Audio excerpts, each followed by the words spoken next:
ተመልካቾቻችን ወደ ኮንሶ ጉዟችን አሁንም እንደቀጠለ ነው የሚገኘው በየመንገዱ የሚገኘው ደግሞ በአገራችን ያሉ ቅርሶችን እንደዚሁ የቃኘን ቆይታ ያደረግን እንሄዳለን ማለት ነው። አሁን የምንገኘው ከአዲስ አበባ 86 ያህል ኪሎ ሜትር ርቀን በጉራጌ ዞን ሶዶ ወረዳ ውስጥ የሚገኝ በዩኔስኮ ቅርስነት የተመዘገበውን የጥያ ትክል ድንጋይ እናያለን ማለት ነው። ወደ ውስጥ 400 ሜትር ያህል ገባ ብለን ይሄንን ድንጋይ እናገኘዋለን። ምን ነገሮች አሉ በውስጡ አብረን የምናየው ይሆናል። አሁንም ቆይታችሁ ከኛ ጋር ያማረ ይሁን። መልካም ጊዜ።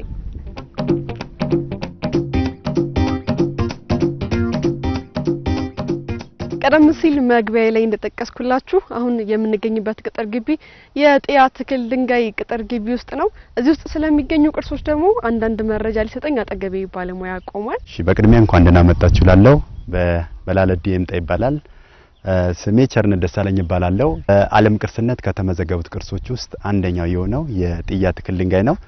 ዩኔስኮ ከመዘገባቸው 10 ቅርሶች ውስጥ ዛሬ መታችሁት የምታዩት የጥያ ትክል ድንጋይ ነው። እዚህ ጥያ ትክል ድንጋይ ውስጥ የተተከሉበት ክፍለ ዘመን ከ12ኛው እስከ 14ኛው መቶ ክፍለ ዘመን ነው፣ ወይም ከ700 እስከ 900 ዓመት እድሜ እንዳላቸው እዚህ ሳይታችን ቅጥር ግቢ ውስጥ 41 ቁም ትክል ድንጋዮች ወይም የተተከሉ ድንጋዮች አሉ።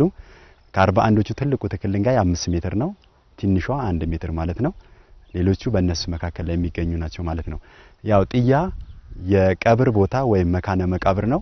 በ1974 ላይ ጥናት ሲደረግ በፍራንሳይ አርኪኦሎጂስት ሮጄ ጁሶም ላይ በ264 ስኩዌር ሜትር ፓርት ላይ ቁፋሮ ተደርጓል።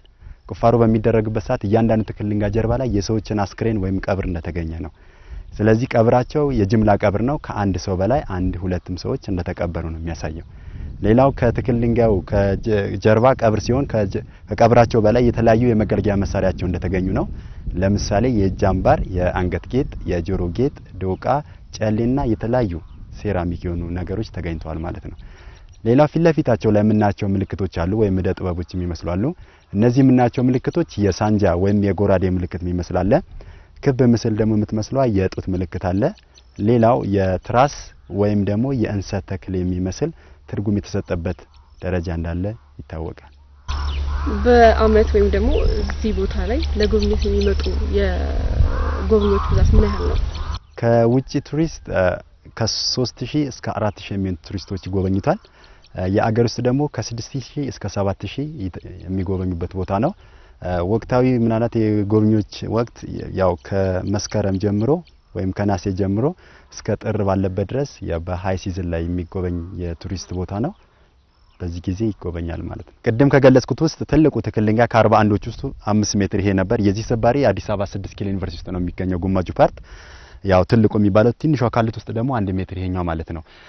ያው በዚህ የተወሰደው ለሪሰርች ለጥናትና ምርምር ነው። አዲስ አበባ 6 ኪሎ ዩኒቨርሲቲ የተወሰደው ያው ዌዘሪንግ ፀሐይና ዝናብ ተፈራርቆበት ነው የወደቀው። አውቆ ሰብረት ሳይሆን ወድቆ አግኝተውት ለሪሰርች ጥናትና ምርምር እንደተወሰደ ነው የሚታወቀው። ሌላው ፊት ለፊታቸው ላይ የምናያቸው ምልክቶች አሉ። እነዚህ የምናያቸው ምልክቶች የሳንጃ ምልክት ናቸው። ሳንጃው የጀግነት ምልክታቸው መገለጫ ነው። የገደሉትን ጠላት ወይም አውሬን የሚገልጽ ነገር ነው። እዚህ ጋር የምናየው 5 ሜትሩ ላይ 19 የሳንጃ ምልክት ነበረበት። ሌሎቹ ትክል ድንጋይ ላይ ስናይ 2 ሳንጃ አለ፣ 3 4 5 እያለ ትልቁ ላይ 5 ሜትር ምልክት ሳንጃ እናያለን ማለት ነው።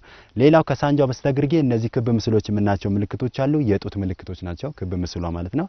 ሌላው በጡት መካከል ላይ ይሄ ሁለት ትርጉም የተሰጠበት ደረጃ አለ። አንደኛው በእንጨት የተሰራው ትራስ በዚህ አካባቢ በሶድኛ ወይም በክስታኒያ ጥሪ ቋንቋ ጊም ወይም ድለመኘ ተብሎ ይጠራል። ሁለተኛው ደግሞ በጉራጌ ቋንቋ እንሰት ወይም እሰት ተብሎ የሚጠራበት ደረጃ ነው ያለው። ስለዚህ የሁለት ትርጉም ገለጻ የተደረገበት ነው የኛው። እዚህ ወረዳችን ውስጥ በብዛት የሚገኙ ድንጋዮች ናቸው። ያው በስድስት ክፍል የተከፈሉት ውስጥ አንደኛው የሆነች ይችኛው ነች። ይሄ የምናያት ምልክቷ የአንገት ጌጣጌጧ ነው። ይሄ ጡቷ ምልክት ማለት ነው። ከዚህ በላይ ጭንቅላቷና እጇ ተሰብራ እንደጠፋች ነው። ምናልባት ልክ እንደዚህ አይነት ምስል እንዳላት ነው የሚያሳየው። ይችኛዋ ምልክት ማለት ነው። ይችኛዋን የሴት ምልክትን የሚያመለክት ማለት ነው። የሶስተኛው ፊገራቲቭ ስቴሌ ነው። ቀጥለን ስቴሌስ ዊዝ አንትሮፖሞርፊክ እና ፋሻል እናያለን ማለት ነው። የፊት ላይ የማስዋብ ወይም የማስጌጥ ምልክት ቅርጽ ያለባቸው ማለት ነው። የሴት ምልክት ነች ይችኛዋን። ምናልባት ኦሪጂናል ቦታዋ ከ4 ኪሎ ሜትር ዋጮ ባሌሞተቢ ከሚባል ቦታ ነው የመጣችው። ያው እዚህም ስናያት ለጥበቃ እንድትቀመጥ የተደረገው ይሄ ጭንቅላቷ ነው። እዚህ ጋር ጆሮዋ፣ አይኗ እናያለን። አንገት፣ ትከሻዋ ላይ ጌጣጌጦች፣ ይሄ ጡት ነው። እዚህ ጋር እጅ ነው የምናየው እጆቿ ላይ የእጅ አምባር ወይም ንቅሳቶች 5 ጣት እምብርት ነው ሌላው ዙሪያ የምናየው ደግሞ ጥበብ ልብስን ወይም አልባሳት ልብስን ነው የምናየው እና ሙሉ ለሙሉ ያው የሷ ላይ የተቀረጸ ነው እቺ የአካባቢ ንግስት ልትሆን ትችላለች የሚል አርኪኦሎጂስቱ የሰጠበት እንትን አለ እቺኛው ስለዚህ የሴት ምልክት ቅርጽ ያላት ምልክት ትክል ድንጋይ የሚያሳይ ማለት ነው ዞኑ ስለነዚህ ቅርሶች የሚሰጠው እንክብካቤ ምን ያህል ነው ዞኑ ያው ጥሩ እንክብካቤ እንደሚያደርግ ነው የዞኑም የወረዳውም አካል ተባብረው የሚሰራው ነገሮች አንዳንድ መሰረታዊ ልማቶች አሉ አሁን እንደምናየው የሙዚየም አለች ሙዚየሙ እየተገነባን ያለው ያን ሙዚየም የዞኑና የወረዳውን ታክሎበት እየተሰራበትና ያው በጥሩ ደረጃ እንዳለ ነው የሚታወቀው